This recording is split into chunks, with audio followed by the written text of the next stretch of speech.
নয় কি নির্ণায়ক ভূমিকায় স্যার SIR? যদি স্যার না থাকতো তাহলে বিজেপি কি বলতে পারতো 1 কোটি 1.5 কোটির টার্গেটের কথা?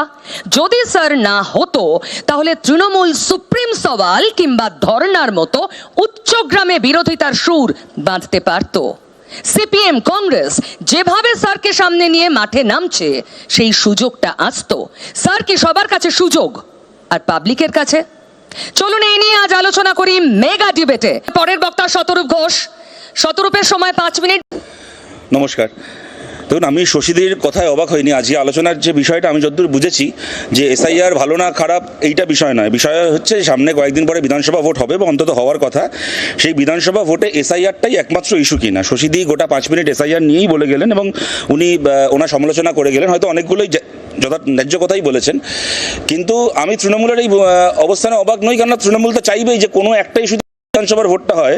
তাহলে গত 15 বছর ধরে চাকরি চুরি, বালি চুরি, গরু চুরি, এতগুলো মানুষকে খুন করা, পঞ্চায়েত ভোট না হতে দেওয়া, অন্য দলে জেতা লোকেদেরকে গায়ের জোরে টাকা দিয়ে দলবদল করিয়ে অন্যের জেতা পঞ্চায়েত, অন্যের জেতা বিধানসভা আসনকে দখল করে নেওয়া সহ সোয়ান অ্যান্ড সো ফোর্থ। অভিষেক বন্দ্যোপাধ্যায়ের হাজার হাজার কোটি টাকা সম্পত্তি তৈরি, এই যাবতীয় সব কিছু মিথ্যে হয়ে যাক, খালি একটা ইস্যুতেই ভোট হোক।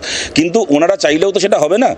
বাংলার মানুষের কাছে যখন বাংলার মানুষ কয়েকদিন পরে হয়তো আঙুলে কালি লাগাবেন, বাংলার মানুষের কাছে ডেফিনেটলি SIR একটা ইস্যু হবে, কিন্তু তার পাশাপাশি বাকি এই যে ইস্যুগুলো, এতদিনের এই যে বঞ্চনা, এইগুলোরও হিসেব নিশ্চয়ই মানুষ চাইবেন বলেই আমাদের ধারণা। এবং তার পাশাপাশি এটাও ঘটনা, কেউ যদি মনে করেন যে 15 বছরে তৃণমূল খুব ভালো কাজ করেছে, এই যে বাচ্চাদের স্কুলের সিলেবাসে এখন সুকান্ত ভট্টাচার্যের কবিতা সরিয়ে দিয়ে মমতা বন্দ্যোপাধ্যায়ের গরুটাকে হাম্বা মাটাকে বুম্বা পড়ানো হচ্ছে, এগুলো রাজ্যের জন্য খুব ভালো হচ্ছে, এইসব যারা মনে করেন তারা বা তৃণমূলকেও ভোট দেবেন, তাদেরও কোনো অসুবিধা কিছু নেই। কিন্তু বাকি ইস্যুগুলোও ইস্যু। এর পাশাপাশি আমি দু একটা কথা বলছি। প্রথম কথা হচ্ছে যে দেখুন, আমি জানতে চাই, এরপরে নিশ্চয়ই বিজেপির পক্ষ থেকে আসা হবে, SIR একটা ইস্যু, একমাত্র ইস্যু না হলেও একটা বড় ইস্যু, এই নিয়ে তো কোনো সন্দেহ নেই।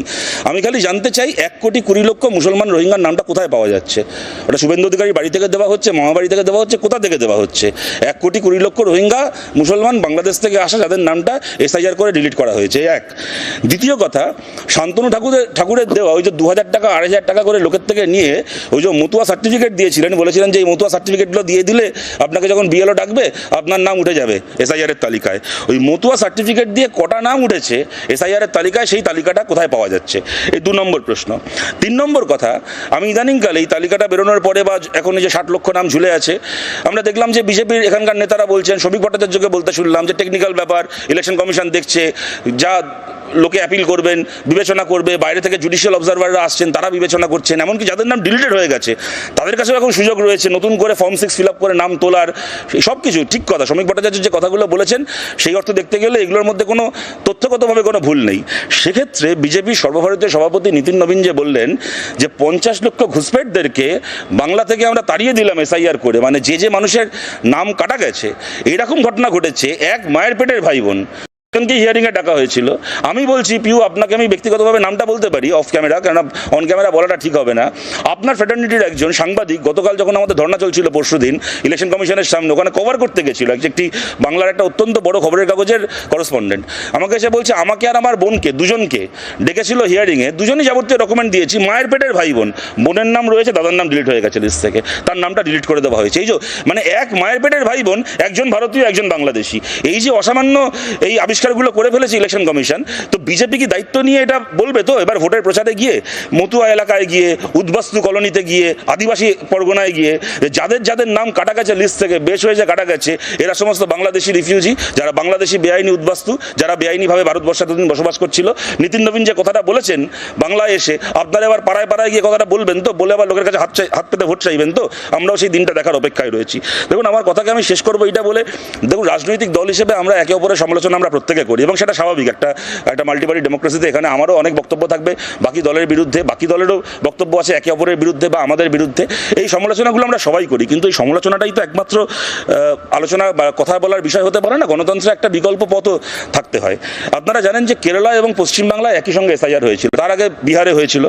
বিহারের পরে যখন বাংলা SIR হচ্ছে তখনই আমরা বলেছিলাম এই কথা যে বিহারে ইলেকশন কমিশন এবং বিজেপি, ইলেকশন কমিশনও বিজেপিরই একটা শাখা সংগঠন এই মুহূর্তে ভারতে, তো ইলেকশন কমিশন এবং বিজেপি তারা যে কাজটা বিহারে করতে পেরেছে তা বাংলায় করতে পারার কথা নয়। তার কারণটা হচ্ছে বাংলায় সরকারটা বিজেপির হাতে নেই। তারপরে আমরা কি দেখলাম, কেরালা এবং বাংলায় একসঙ্গে এসআইআরের কাজ হলো। কেরালায় আমাদের সরকার, পিনারাই বিজয়ন মুখ্যমন্ত্রী, পিনারাই বিজয়নকে কখনো আমরা এই ঘোষণা করতেও শুনিনি যে আমি বেঁচে থাকতে কেরালা এসআইআর হবে না, যেটা বাংলার মুখ্যমন্ত্রীর ক্ষেত্রে আমরা শুনেছিলাম আমি বেঁচে থাকতে বাংলা এসআইআর হবে না। পরে দেখলাম এসআইআরও হয়ে গেল, উনিও বেঁচে আছেন, কি করে হলো কি বুঝতে পারছি না। যাকগে, তো পিনারাই বিজয়নকে এই সমস্ত ভাষণ দিতেও শুনিনি। এসআইআরের কাজ হলো আমার সরকারি অফিসারদেরকে আমি দেবো না, তোমরা বাইরে থেকে অবজার্ভার আনো, এইসবও বলতে শুনিনি।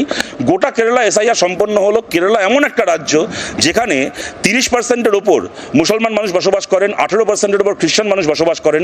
জনসংখ্যার প্রায় অর্ধেক খ্রিস্টান এবং শেষের পথে। মুসলমান। হ্যাঁ, আমি শেষ করছি। খ্রিস্টান এবং মুসলমান। পিনারাই বিজয়নকে গলায় কালো শাল জড়িয়ে সুপ্রিম কোর্টে গিয়ে ছবি তুলতে হয়নি। সরকার গোটা দায়িত্ব নিয়ে নিল এসআইআর প্রক্রিয়ার। ইলেকশন কমিশন চেয়েও কোনো মুসলমানের, কোনো খ্রিস্টানের, কোনো সংখ্যালঘু মানুষের নাম কেরালার লিস্ট থেকে ডিলিট করতে হলো না।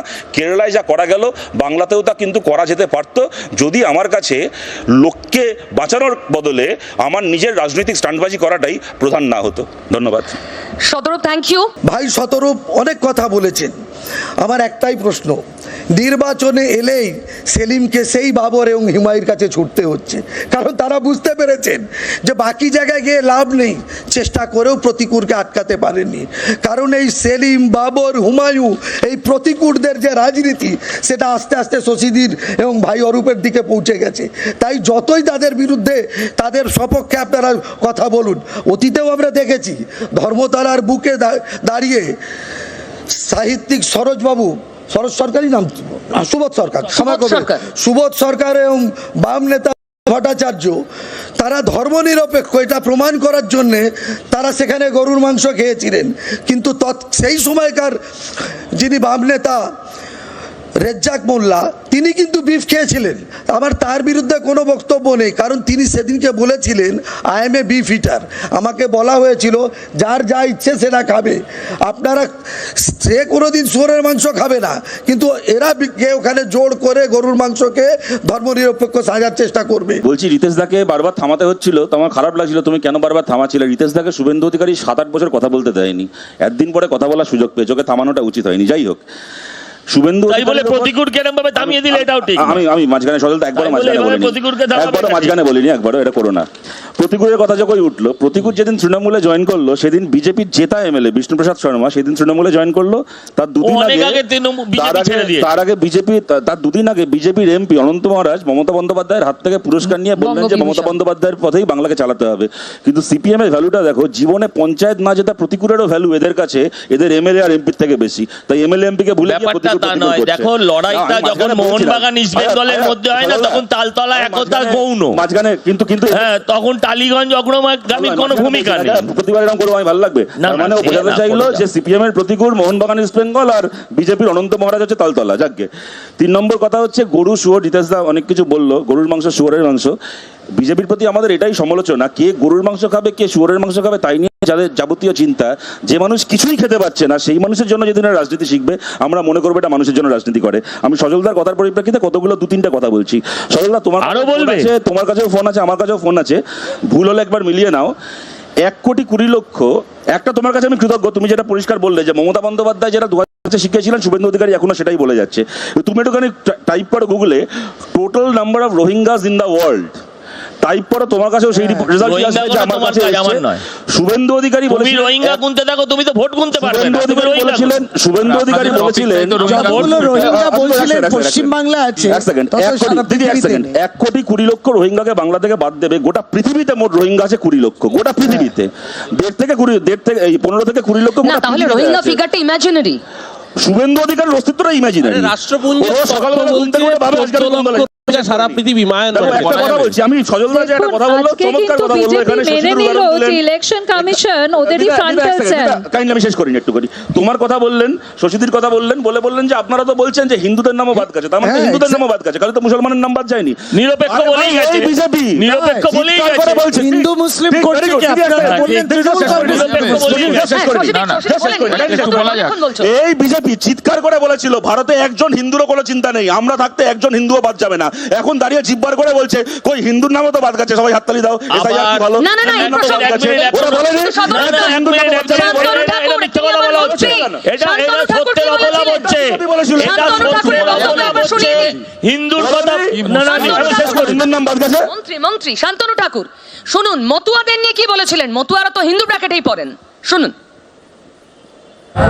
50 লাখ রোহিঙ্গা মুসলমান, বাংলাদেশি মুসলমান, পাকিস্তানি মুসলমান যদি বাদ যায়, তার মধ্যে 1 লাখ যদি আমাদের সমাজের মানুষকে একটু স্টপ থাকতে হয়, ভোট দেওয়ার জন্য যদি থাকতে হয়, তাহলে কোনটা লাভ? হ্যাঁ, না এবার মতুয়া হিন্দু, না এবার আমি আপনাদের নেতা বলছেন সগর্বে। যদি ওখানে কি বললেন আমি বুঝতে পারলাম না। আমি বলে দিই, বলে দিই, আবার শুনবে? যদি আমরা কেউ বুঝতে বাংলাদেশি পারলাম না। পাকিস্তানি নিজেও বুঝতে পারলাম না। মুসলমানদের বাদ দিতে গিয়ে 1 লাখ মতুয়াকে স্যাক্রিফাইস করতে হয়। স্যাক্রিফাইস শব্দটা আমি বলেছি ওনার ভাষাটা কোট করে। আমি আবারও বলছি, তাই সই। আমি আবারও বলছি, আপনারা সদরূপ যেটা বললো পড়াশোনা তো সেটা মুসলমানের হচ্ছে, উপরে করেছে। আমি বলছি ভাই সদরূপ তোমার কথা উত্তরটা দি শোনো, উত্তরটা তো শোনো। আরে দেখো উত্তরটা মানুষের নাম বাদ যাচ্ছে, এটা একটু বলুন, ভালো করে যোগাযোগ এখন করুন। একজন, আরে সবাই উত্তরটা শোনো, নয়তো আমি ঠিক এরকম করেই টেনে নিয়ে যাবো। দ্বিতীয় কথা, সজল বলার সময় বলছিল যে সম্প্রদায় হিন্দু মুসলমানে ভাগাভাগি করা আমার কাজ না। আমার মনে হচ্ছিল এটা এই সজল ঘোষ বলছে না 2 বছর আগের সজল ঘোষ বলছে, যখন সজল ঘোষ নরেন্দ্র মোদীর মধ্যে একটা সাম্প্রদায়িক নরকের কীট দেখতে পারত না, যখন নাকি 2 মাস পরে সজল ঘোষ বলছে। না, না, এটা তো 2 মাস পরে সজল ঘোষ বলছে। আমি সম্ভাবনা ছিল। এবার চান্স আছে নাকি 2 মাস পর? 2 মাস পর চান্স আছে। সজলদা বলছে 2 মাস পর বদলের চান্স আছে। একটা দল বাকি আছে, দ্বিতীয় সুর আর ষষ্ঠ সুর। তিনটে দল করেছে। সারেগামার দ্বিতীয় সুর আর সারেগামার এক ষষ্ঠ সেকেন্ড। সুর। বিজেপি দুজনের গলা। সজল চললো বহুদূর। বললাম না, সজল চললো বহুদূর। কেউ দ্বিতীয় সুর আমি আর আসবো, ষষ্ঠ কংগ্রেস সুরে। আশুতোষ বলতে চাইছে 5 প্লিজ। বছর অন্তর অন্তর তৃতীয় সুর, ষষ্ঠ কারা সুর, বিরোধী সজল চললো দলনেতা ছিল, খিদিরপুর। কারা বিরোধী দলনেতা ছিল রিতেশ দা বুঝতে পারেননি। তো আমাকে তুমিও একজন বুঝতে বলছিল যে এখনকার বিরোধী দলনেতা সম্ভবত সারদা নারদার সঙ্গে কিছু একটা ব্যাপার আছে, আমাকে বলছিল একদিন, জানি ওই না ভিডিওটা delete না, করে দিয়েছে। ওটা ডিলিট হয়ে গেছে। আচ্ছা, সেটা তৃণমূলের পার্টি অফিস থেকে হতে পারে। আচ্ছা, বিফ আর চিকেন, হ্যাঁ, শম্ভুদা- শম্ভুদা পণ্ডা আছে। শম্ভুদা পণ্ডা আছে। অংশ এটা আমরা বলতে চাইছি। না, না, শম্ভুদা আর পণ্ডাকে মুরগি শ্রমিক বাবু, করেছো। আচ্ছা শ্রমিক বাবু শম্ভুদা delete করে দুবার ওটা ধরে রেখেছো। গণেশ কুমারকে আসতে শম্ভুদা বলেছে। পণ্ডাকে মুরগি করেছো। শ্রমিক বাবু জায়গায় আমি মিতার সাথে ভাই মিতার সাথে আমি একটা জায়গাতে আমি এখানে ডিফার করবো। সত্যি এটা জবাব দেওয়ার দায় তোমাদের ইলেকশন এমনিও কমিশনের differ নয়। হয়ে গেছে। হ্যাঁ, এটা তাহলে এক second। কেন করছো? এটা জবাব দেওয়ার দায় ইলেকশন কমিশনের নয়। এটা শুভেন্দু বলেছিল, সজলদা ওর ওই ফিগারটা। দাদা কত রোহিঙ্গা ছিল একটু বলে দাও। একদম দাদা কত? 1 কোটি বলেছিল, দাদা বলে দাও। কত মমতা দি 1 কোটি বলেছিল, কত রোহিঙ্গা বাদ গেল? মমতা দি কত 1 রোহিঙ্গা কোটি বাদ গেল? বলেছিল।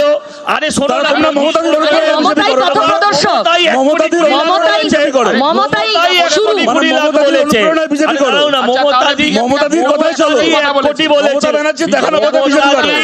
আপনারা প্রতিবাদ করলেন না যখন রাজ্যের টাকাটাকে বন্ধ করে দেয়া হলো, বঞ্চিত করা হলো? একবারও কেন্দ্র সরকারের আপনারা চুরি কাছে করবেন, তো টাকা দরবার বন্ধ করে করেছিলেন। প্রতিবাদ করবো। তাই জন্য এটা ওই আপনারা ভালো একটা করে চুরি এমপি, করতে পারেন। এটাই তো হয় যদি ভোট ট্রান্সফার করো। এই জন্য দলটা 2014-তে এই জন্যই তো আমরা বামেদের বলছি, ভোট ছিল adjudication যারা প্রায় তাদেরকে না 30% ঢুকিয়ে কোনো কাছাকাছি, ভোটের কলকাঠি হবে না। 30% কাছাকাছি ভোট 2014-তে লেফট ফ্রন্টে ছিল। কোথায় গেল? ভোট তো ট্রান্সফার ষোলোই করলেন, তো নন্দীগ্রাম ভোট জিতেছিলেন, ট্রান্সফার একুশে কোথায় করলেন গেল? ওদের ব্যাগে। দিদি, এই ষোলোই তো জন্য এই নন্দীগ্রাম পরিণতি জিতেছিলেন, হলো। একুশে কোথায় গেল? জলদা ভালো শিখেছে মোদির লেফট থেকে। ফ্রন্টের ভোট তৃণমূলে গেছিল, তখন কৃতজ্ঞতা আর তৃণমূলে সজল বিজেপি থেকে ছিল। 2011 তৃণমূলে সালে সজল বিজেপি থেকে ছিল। এটাই সমস্যা। বাম রাম শিফট করেছে। প্লিজ প্লিজ মত বদল হয়। আমরা প্রসঙ্গ স্তরে যাচ্ছি। সজলরাও বৈশ্বিক নয়, একা সবাই এক দলে থাকে। আমরা প্রসঙ্গ স্তরে যাচ্ছি। আরে এত বাম CPM এর বাম নেতারা তখন আপনার ঠিক, আমি একটা অ্যাপিল করছি। আমরা প্রত্যেকে কেউ এখানে 5 বছরের বাচ্চা নই, যেটা চেয়ে যাচ্ছি না, কারোর কথা শোনা যাচ্ছে না। প্লিজ এটা করবেন না, আমাদের আরো অনেকক্ষণ আলোচনাটা চলবে। দেখুন, একটা যেটা বারবার করে তৃণমূল এটা করে যে বাঙালি বাঙালি বাঙালি বাঙালি আছে, মানে মমতা ব্যানার্জি আছে ইত্যাদি, বা মমতা ব্যানার্জি আছে বলে বাঙালি আছে। বাংলার এখন শ্রেষ্ঠ বাঙালিরা হচ্ছেন তেলেগু মেনকা গুরুস্বামী, তারপর বিহারের রাজীব কুমার, গুজরাটের ইউসুফ পাঠান, তারপর আরেক বিহারি শত্রুঘ্ন সিনহা। এরা হচ্ছে বাংলার শ্রেষ্ঠ বাঙালি এখন। কিন্তু এইটুকু বলছি, আরজি করের ধর্ষিতা খুন হওয়া মেয়েটাও কিন্তু বাঙালি ছিল। এবার আজকে যেটাকে নিয়ে আলোচনা হচ্ছে আমাদের, তা আমি এটা আপনাদেরকে জাস্ট ভেবে দেখার জন্য অনুরোধ করছি। 47 সালের 15ই আগস্টের পর থেকে আজকে পর্যন্ত, বা ধরুন আমি 2014 অব্দিও যদি ধরি, মোদী ক্ষমতা আসার আগে পর্যন্ত, যতজন মানুষ উদ্বাস্তু বাঙালি হিন্দু বাংলাদেশ থেকে ভারতে এসেছেন, একজনের সাথেও কি এই ঘটনা ঘটেছে? তাদেরকে আবার জোর করে বাংলাদেশ ফেরত পাঠানো হয়েছে? কোনোদিন কি ঘটেছে? ঘটেনি তো। তারপরে কি হলো, সিএ এর সময়, মানে এই যখন সিএ তো যা পাস হয়েছিল, তখন যা বলা হয়েছিল, ওনারাও বলেছিলেন ওনাদের কথা, আমরা বলেছিলাম আমাদের কথা, মিটে গেল। যখন এই এসআইআর প্রক্রিয়া শুরু হলো, শান্তনু ঠাকুরদা গোটা বনগাঁ এলাকায় ক্যাম্প করে করে করে বললেন যে সিএ এর ফর্মটা আপনারা ফিল আপ করুন, ফর্মের এই অ্যাপ্লিকেশনটাকে দেখালেই হচ্ছে আপনার নাম এসআইআরে উঠে যাবে। সেইটাকে নিয়ে তারপরে সুপ্রিম কোর্টে মামলা হলো, ইলেকশন কমিশনেতে আপত্তি করলো। তার থেকে বড় কথা, শান্তনু ঠাকুর যে দলের এমপি বা মন্ত্রীও, সেই দলের স্বরাষ্ট্র দপ্তরের মানে সেই সরকারের স্বরাষ্ট্র দপ্তরের পক্ষ থেকে আপত্তি করা হলো এবং সুপ্রিম কোর্ট রায় দিল যে সিএ এর ফর্মটা ইটসেলফ আপনার অ্যাপ্লিকেশনটা এসআইআরে তোলার জন্য যথেষ্ট নয়। যদি আপনাকে পরবর্তীকালে নাগরিকত্ব কনফার করা হয় তখন তাই দেখি আপনার নামটা উঠে যাবে। এবার আমি জিজ্ঞেস করছি, আজকে পর্যন্ত একজনও তো উদ্বাস্তু মানুষকে ভারত থেকে ফেরত পাঠানো হয়নি, তাহলে মানে সুখে থাকতে ভূতে কিলো না, ঘর থেকে ডেকে এনে একটা মানুষকে দিয়ে আপনি ফর্মটা ফিল আপ করালেন, করিয়ে তাকে দিয়ে ডিক্লেয়ার করিয়ে দিলেন যে আমি বাংলাদেশি, আমি এদেশের নয়। তারপরে যে তার নামটা আজকে এসআইআর থেকে বাদ গেল, তার জন্য দায়টা কে নেবে? তারপরে আপনার দলের নীতিন নবীন, যিনি ওনাদের নতুন সভাপতি, তিনি বলে দিলেন যে 50 লক্ষ, একটা উল্লাস, এটা মানে একটা জল্লাদের উল্লাসের মতো করে, যে 50 লক্ষ ঘুষপেটকে আমরা বাংলা থেকে লাথি মেরে তাড়িয়ে দিয়েছি। আমি বলছি, যে মানুষের ভোটে বনগা গাই আপনারা এই ফলাফল করলেন, রানাঘাট এখানে গত এবং আজকে একটা ইলেকশন বলে না, 2019 সাল থেকেই যাদের ভোটে আপনারা এই ফলাফলটা করছেন, তাদের সঙ্গে কি এটা আপনারা ঠিক করলেন না? শশীদি, আপনি যে কথাটা বলেন, দেখুন আপনি অত্যন্ত সিনিয়র একজন লিডার, আপনি আমাদের রাজ্যের মঞ্চে, আমি উইথ ডিউ রেসপেক্ট আপনার কথা শুনেছি, কিন্তু আপনি কি আমাদেরকে ব্যঙ্গ করে জিজ্ঞেস করছেন না যে সিপিএম কেন দেরি করেছে, কেন নিশ্চিন্ত ছিল? দেখুন, এই প্রশ্নটা আপেক্ষিক। আমার মনে হবে যে আমাদের মনে হবে আমরা দেরি করিনি, আপনার মনে হবে দেরি করেছি, কিন্তু হ্যাভিং সেড দ্যাট, আপনি কি এটা অস্বীকার করতে পারেন?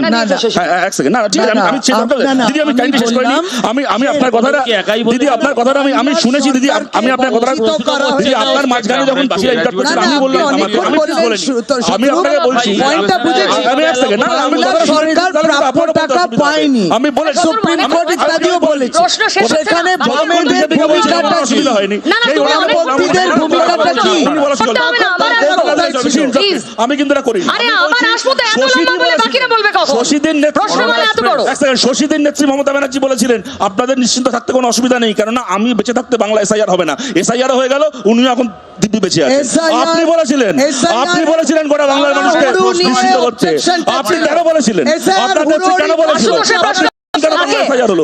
আপনি তো বলেছিলেন 2 মাসে শেষ হবে, অবজেকশন। আরে হওয়ারই তো কথা না, 2 মাস আর 2 বছর প্রতি বছর হওয়ারই তো কথা না। কেরালা এসে একটা হলো, বলেছিল তো হবে না। এত বড় বিপ্লবী কেরালা এসে এত বড় বিপ্লবী ওরা করতে দেব না বলেনি, অরূপ করতে দেব না বলেনি, বলেছিল যে আমরা করতে দেব না, এসআইআর করতে দেব না ঘোষণা করে কিনা, কিন্তু 2 মাসে আমরা জানতাম বলে মুখ্যমন্ত্রী ক্ষমতা নেই, এটা ঘোষণা করেনি। ছিল না। মমতা ব্যানার্জি না, না 2002 এসআইআর হয়নি, কিচ্ছু জানেন না, কিচ্ছু জানেন না। 2002 এসআইআর হয়নি, 2002 আইআর হয়েছিল, ইন্টেনসিভ রিভিশন হয়েছিল। না এক নয়, কিচ্ছু জানেন না। কেউ তো দেবেন। রিতেশ দানা সজলদা, মালদা মুর্শিদাবাদে বেশি অ্যাডজুডিকেটেড নাম, কারণ টার্গেট কংগ্রেস। বলুন না, আরে বলো কেউ একটা, এবার নিজেদের মধ্যে মুখ সাজাই করছে। মালদা মুর্শিদাবাদে আপনাদের টার্গেট কংগ্রেস, তাই অ্যাডজুডিকেটেড সংখ্যা বেশি। আমাদের কেউ টার্গেট নয়, এটা নির্বাচন কমিশনের কাজ। আমাদের সেলফ রিপ্রেজেন্টেটিভ ইলেকশন কমিশন। আমাদের টার্গেট কি বলছো রিতেশ দা? টার্গেট সেট করে দিয়েছিল 1 কোটি 20 লক্ষ রোহিঙ্গা। পশ্চিমবঙ্গে টার্গেট নয় মানে আমাদের সংখ্যা দিয়ে টার্গেট সেট করে আমাদের দিয়েছিল। টার্গেট বাকি জীবন বিজেপি করবে, শিওর তুমি? বাংলায় করবে তো, আন্দোলন দুর্নীতি করবে। ইস্যু হতে পারেনি কেন আমরা কেউ জানি না। বাংলায় নারী নিরাপত্তা সন্দেশখালী ঝড় গোটা দেশে তুলতে ব্যর্থ হয়েছে বিজেপি, তাই এখন আঁকড়ে ধরেছে এসআইআর। তদন্ত করতে ব্যর্থ হয়েছে। বললেন আরেকবার বলুন। মানে বাংলায় যে প্রশ্ন জটিল সেটা না না না, সেটা শোনা যায়। দুবার প্রশ্ন করতে গিয়ে আমরা সমস্যা হয়, জটিল ভুলে প্রশ্ন গেছেন। শোনা যায় না। হ্যাঁ, তাহলে উত্তর ভাবার সময় পাবে। নারী করো না গো আরেকবার। সুরক্ষা কোনটা আপনারা ইস্যু করতে পারেন? দরকার নেই, কোনো ভোটে issue করতে পারেন। আমি সজল, আমার স্ত্রী এবং আমার বোন, হ্যাঁ। ও দুজনেরও নাম আছে এই লিস্টে। তার মানে তুমি বলছো এটা ফাল্টি প্রসেস? তোমার স্ত্রী হিন্দু না? দেখো, ফাল্টি প্রসেস কিছু হবে না? আগেই বলেছি। তোমরা তোমার স্ত্রী মুসলিম? কিছু হবে না বলিনি, 100 বার বলা হয়েছে, 100 বার বলা হয়েছে। আমি সজল দাকে কিছু বলতে চাইছি, বলবো? হ্যাঁ হ্যাঁ, বলছি দাদা, বিভিন্ন নির্বাচনের আগে যখন আমরা দেখি বাংলায় ইডি সিবিআই আসে এবং বিভিন্ন রাজনৈতিক দল বলে যে বিজেপির নাকি শাখা সংগঠন ইডি আর সিবিআই, আমরা দেখছি 2018 সাল 19 সালের পরে যতগুলো নির্বাচন আসছে, ঠিক নির্বাচনের আগে ইডি সিবিআই আসছে, বিভিন্ন রাজনৈতিক নেতাদের ধরছে, নিয়ে যাচ্ছে, জেল হচ্ছে, জামিন পাচ্ছে, কিন্তু তারপরেও যখন বাংলায় বিজেপি ক্ষমতায় আসতে পারছে না, এবছর দেখছি নতুন করে মানুষ বলছে যে নির্বাচন কমিশনকে সামনে রেখে বিজেপি বাংলা দখল করতে চাইছে। তার আপনার কারণ, প্রশ্নটা কি ছোট? আমার প্রশ্ন একটাই, নির্বাচন কমিশনকে যখন কোনো কোশ্চেন করা হচ্ছে তার উত্তর বিজেপি নেতারা কেন দিচ্ছে? বেশ, নির্বাচন বসুন কমিশন বসুন বসুন, সজলদা উত্তর দেবেন। প্রথম ও কি বলেছিল, এই ইডি আছে, সিবিআই আছে, আমার টিভিতে দেখিয়েছে, এর জন্য ভালো। আজকে বারবার বলা হচ্ছে যে দাঁড়িয়ে এই ভোটার লিস্ট এটা শতরূপের জন্য? শতরূপের জন্য আমার প্রশ্ন, এই ভোটার লিস্ট তো লাস্ট নয়। আমি একজন শিক্ষিত হিসেবে জানি যদি আমার নাম ডিলিট হয় আমি অ্যাপিল করতে পারবো এবং আমার নাম উঠবে, আমি ভোট দিতে পারবো। তাহলে why Hindu Muslim is the ultimate একটু স্ট্যাটিস্টিক্সটা দেখুন। বাকিদেরকে বলুন। শুরু করুন। আচ্ছা, আরে থামবে তবে তো শুরু করবো। যে চিৎকারের প্রতিযোগিতা করতে আসছি নাকি? আপনি যে প্রশ্নটা করলেন, দেখুন একটা কথা আপনাকে বলছি, আপনার সাথে আমি একটা জায়গাতে একমত। তার মানে আপনি এটা বলছেন যে এই লিস্টটা ফাইনাল লিস্ট নয়, তাই তো? কিন্তু ইলেকশন কমিশন কিন্তু ফাইনাল লিস্ট হিসেবেই 28 ফেব্রুয়ারি এটা প্রকাশ না, করেছে। নাম তোলার সুযোগ থাকবে, উনি না সেটা না, বলছেন। আমি জানি সেটা। অর্থাৎ উনি বললেন যেটা ফাইনাল লিস্ট নয়, যেটা কিনা প্র্যাকটিক্যালি সত্যি কথা। দ্বিতীয় কথা, যাদের নামটা ডিলিটেড হয়েছে না, সত্যি তাদের অ্যাটলিস্ট নামটা তোলার জন্য অ্যাপিল করার সুযোগ রয়েছে অনলাইনে বা অফলাইনে। কিন্তু যাদের নামটা অ্যাডজুডিকেশনের নামে ঝুলে আছে, তাদের যে কবে সমাধান হবে, আদৌ ভোটের আগে হবে না ভোটের পরে হবে, এটার কিন্তু সত্যি কোনো উত্তর নেই। এবং সায়ন যে প্রশ্নটা করলো, ধরুন ইলেকশন যদি ঘোষিত হয়ে গেল, এবার ধরুন শশীদির আমি উদাহরণ দিচ্ছি, বা যে কেউ, আমিও হতে পারি, সায়ন, আপনারা যে কেউ হতে পারেন। ধরুন প্রার্থী হিসেবে নমিনেশন দেওয়ার দিনটা পার, তারপরে আমার নামটা অ্যাডজুডিকেশনে ঝুলেছিল, আমার নামটা উঠে গেল, কিন্তু আমার যে right to become a candidate এটা তো ডিনাইড হলো। সুতরাং এগুলোর কিন্তু কোনো উত্তর নেই। তবে ভাই আপনি ওখানে রাইট টু বিকাম আ ভোটারও তো আমার, হ্যাঁ সেটা তো ঝুলে থাকলো, এবং সেটাও যে ভোটার আগে আমি পেয়ে যাবো তার কোনো আমার জানা নেই। আপনি ভাই যে প্রশ্নটা করলেন, সজলদা বললো যে টিভিতে আপনাকে মুখ দেখানো দেখিয়েছেন, আপনাকে অভিনন্দন। আপনি আমার প্রশ্নটা করেননি, তবু আমি আপনাকে এইটুকু বলছি, টিভিতে মুখ দেখানোর থাকলে একটা স্টুডিওতে বা একটা অনুষ্ঠানে আসবেন, সজলদার মতো 3টে পার্টি ঘুরে বেড়াবেন না টিভিতে মুখ দেখানোর জন্য। থার্ড প্রশ্ন, আর একজন বাকি। আমি 3টে পার্টি ঘুরে বেরিয়েছি। ভোটের পরে 4 নম্বরটাই আসবে, ভোটের party। তখন আমাকেই তেল দিতে হবে, জায়গায় ঘুরে তখন আমাকেই তেল দিতে হবে ভাই। ভোটের পরে যখন আমাদের পার্টিতে আসবে, কখনো বলছি শোনো, আমাকে চটিও না, আমার সাথে সম্পর্ক ভালো রাখো, তখন আমাকেই ধরতে হবে। 100% ভাবে সজলদাকেও জিজ্ঞাসা করা উচিত। ওই আরজি করের ঘটনাতেই সিবিআই যখন তদন্তভার নিল, ওই তদন্তভারের পরে এই সমাজে আরো 10টা নতুন করে ধর্ষক তৈরি হলো। এই প্রশ্নের উত্তর কেন্দ্রকেও দিতে হবে, রাজ্যকেও দিতে হবে। তোমাদের সুপ্রিম কোর্ট মনিটর্ড সিবিআই এইসব ভুলভাল বকো না, এইসব ভুলভাল মারার মেরে দিয়ে এইসব ভুলভাল বকো না। তার সাথে সিবিআই তদন্ত কি সম্পর্ক? সিবিআই বলছে তা, শোনো না, সিবিআইটা বলছে, সিবিআইটা বলছে, সিবিআইটা বলছে, সজলদা সিবিআইটা বলছে, সিবিআইটা বলছে, সিবিআইটা বলছে, সিবিআই আরে টেবিলে বাঁকা শিরদাঁড়া রেখে এলো সিপি, সিপি সেটা মেনে নিল। আমি সজলদা যারা বলছে, ওখানে আমি গেছিলাম সবার শুরুতে, আমি খুব ভালো, আমি প্রথম দিন তো কংগ্রেস করতে গেছি, কি হয়েছে? আমি বলছি সজলদা যেটা বললো যে ওখানে শতরূপ গেলে ওয়েলকাম বলতো, আমরা গেলে কি গেট আউট বলতো না কি বলতো, হাতরা সুন্নাও করে যারা আরজি করে দাঁত বার করে গেছে, বেশ করেছে গেট আউট বলেছে, ঘাট ধাক্কা দিয়ে বার করে দেওয়া উচিত। এত গালি দেবেন তবু লক্ষ্মীর ভান্ডারটা পাবেন। লক্ষ্মী ভান্ডারের উত্তরটা আমি দিতে চাই যে ওনার বাড়িতে লক্ষ্মী ভান্ডার পৌঁছয়, তোমার শরীরে না মোদির ভ্যাকসিন ফুটছে, নয়তো আজকে 4 বছরের বাৎসরিক হয়েছে। আমি আমার কথা বলছি, এবং আমার ধারণা আমার মতো অনেকেই আছে, আমরা কিন্তু টাকা দিয়ে ভ্যাকসিন নিয়েছি, তবে ডেফিনেটলি ফ্রি ভ্যাকসিন অনেকে পেয়েছে। আবার লক্ষ্মীর ভান্ডারের টাকাটাও যেটা অরূপদা বললো যে হয়তো বিজেপিকে কি সিপিএমকে কি কংগ্রেসকে সমর্থন করেন, এরকম অনেকে লক্ষ্মীর ভান্ডারের টাকা না, পায়। কিন্তু ভান্ডারের টাকাটা ভাই কেউ পকেট থেকে দেয় না, যেই দিন আমি বলিনি, যে ফুলি তার আগে তুমি মোদির চাল খেয়ে এসছো রেশনে। তুমি মোদির ভাই শুনুন, আমি বলছি, আমি যে চালটা আজকে দুপুরবেলা খেয়েছি সেটা ভারতের একজন কৃষক মাঠে চাষ করেছেন, কোনো মোদি বা মোদির ঠাকুরদা চাষ করেনি। এবার কথাটা বলি, ভ্যাকসিন যিনি সরকারি ভ্যাকসিন নিয়েছেন বা লক্ষ্মীর ভান্ডারের টাকাটা যিনি পান, টাকাটা মোদির পকেট থেকেও আসে না, আর মমতা ব্যানার্জির পকেট থেকেও আসে না। বুদ্ধদেব ভট্টাচার্যের আমলে যে বেকার ভাতা পেয়েছে সেই টাকাটাও বুদ্ধদেব ভট্টাচার্যের পকেট থেকে আসেনি। পয়সা হামারা আর আপকা নেই কিসি কে বাপ কা, কোনো নেতা মন্ত্রী বাবার টাকা নয় ওগুলো, ওই মোদির আমার প্রশ্ন, ভান্ডার করবেন। তোমাদের এই জোর গলায় কনফিডেন্সের সঙ্গে বলা কথাগুলো ভোটের বাক্সে রিফ্লেক্টেড হয় না কেন? টাকাটা পাইনি, 3বার রিফ্লেক্টেড হয়নি, 7বার রিফ্লেক্টেড হয়েছে। যদি তার জন্য যদি আমাকে এখন চুপ করে থাকতে হয়, ওদেরকে 7 জন্ম চুপ করে থাকা উচিত। আমি এই প্রসঙ্গে বলছি না, তুমি বলোনি, বিকাশদা বলেছিল। এক সেকেন্ড দিদি, এক সেকেন্ড। সেনসেশন ভোটার কার্ড ছাড়লো সেই 1993 সালে এপিকে জন্য লড়াই করলেন মমতা বন্দ্যোপাধ্যায়, তারা বিরোধিতা করেছিলেন। ভুয়া রেশন কার্ড, তারা ভোটার কার্ড চাননি। আজকে এসআইআর কি লড়াই এবার দেখাচ্ছেন আমি বলছি আপনারা? কি, এটা আমার কাছে আমার ছোটবেলা থেকে প্রশ্ন, যে মানে no I card no vote, no EPIC no ভোটের একটা মমতা বন্দ্যোপাধ্যায়ের স্লোগান ছিল, সেটি নিয়ম করবে ইলেকশন কমিশন। তার জন্য উনি ওরা রাইটার্স বিল্ডিংয়ে কি করতে গেছিলেন 21শে জুলাই? যাক, আমার যেটা নিয়ে আজ আলোচনা হচ্ছে, শ্রমিক ভট্টাচার্যের কথা একটা আপনারা কোট করলেন, সজলদাও বললো, আমি কথাটাকে পুরো উড়িয়ে দিচ্ছি না, যে ইডি সিবিআই কিছু করুক কি না করুক, ওরা শাস্তি পাক কি না পাক, তৃণমূল যা অপরাধ করেছে তাতে বাংলার মানুষ তৃণমূলকে ভোট আউট করবে। আমি ধরে নিলাম কথাটা সত্যি। এবার আমি জিজ্ঞেস করছি, ধরুন আমি ক্ষমতায় এলাম, 10 বছর 15 বছর ধরে চুরি করলাম কোটি কোটি টাকা, মানুষ আমাকে ভোটে হারিয়ে দিল, আমি বাড়ি চলে গেলাম, এটাই কি আমার শাস্তি? ইডি সিবিআইয়ের হাতে কি আমার গ্রেপ্তার হওয়া, আমার ট্রায়াল হওয়া এবং আমার কনভিকশন হওয়া, বাকি জীবনটা জেলে খাটা উচিত ছিল না? মানুষ যদি তৃণমূলকে হারিয়েও দেয়, আমরা চাই মানুষ তৃণমূলকে হারিয়ে দিক, তা বলে ইডি সিবিআই কে বুড়ো আঙুল দেখিয়ে চোর পার্থ, চোর জ্যোতিপ্রিয় এখন ঘুরে বেড়াচ্ছে, এইটা কি মিথ্যে হয়ে গেল? কয়েকশো মামলা করেছিল সিদ্ধার্থ শঙ্কর রায়ের আমলে কে? সিপিএম। আচ্ছা, হ্যাঁ, তাদের কজনকে জেল খাটিয়েছ? অনেকজনকে। আর সিপিএম এর রাজনৈতিক কল ছিল, রাজনৈতিক বন্দী মুক্তি। ৭৭ এর আগে আমাদের ম্যানিফেস্টো ছিল রাজনৈতিক বন্দী মুক্তি। গোটা ভারতে উদাহরণ দেখেছিল। এক লাইন, ও যেভাবে দিদি বললো, লাস্ট শুনেছিলাম বাবুল সুপ্রিয়র মুখে, তারপর সে দিদির ভাই চলে গেছে। আমার সজলদার জন্য সিরিয়াসলি চিন্তা হচ্ছে। আর যেটা বলছে ভারত ভ্রমণে যাই না, একটা পার্টির নাম ভারতীয় জনতা পার্টি, তারা বলে ভারত ভ্রমণে যাবো না, ভারত নিয়ে কথা বলবো না। আচ্ছা, আজব পার্টি, আমরা- পার্টির নাম ভারতীয় জনতা পার্টি, বাংলাদেশ নিয়ে কথা বলবো। অষ্টম মাস শূন্যটা শুনতে গায়ে লাগে, স্বাভাবিক। আরে গায়ে তো লাগবে, দিনের শেষে বাংলায় মমতা ব্যানার্জি তোমার চোর শুনলে যেরকম গায়ে থাকবে। লাগে। এটা হচ্ছে বাংলা কথা। আমরা শুনলে তাই গায়ে লাগে, দিনের তোমরা শেষে চোর তাই গায়ে বাংলায় লাগে। মমতা ব্যানার্জি তোমরা চোর থাকবে। তাই গায়ে আরে লাগে। কে চোর? বাংলার মানুষ শুনলে জানে। গায়ে লাগে। চোর, রেপিস্ট, সবকটা মিলে সিপিএম। চোর আর রেপিস্ট মিলে হয় সিপিএম। চোর আর রেপিস্ট মিলে হয় সিপিএম। কি নাম? চোর আর রেপিস্ট। আমার ভাইয়ের নাম বংশগোপাল নয়, আমার ভাইয়ের নাম সুশান্ত ঘোষ নয়, তোমার ভাইয়ের নাম আমার ভাইয়ের নাম বংশগোপাল নয়, সুশান্ত নয়, আমার ভাইয়ের নাম সুশান্ত কুৎসা, ঘোষ নয়। কাদাছড়া, তার মাঝখান থেকে সত্যি ম্যাঙ্গো মনোজিৎ মন্ডল, ওই যে রাম বলবেন না, কুলদীপ সেনগার। ম্যাঙ্গো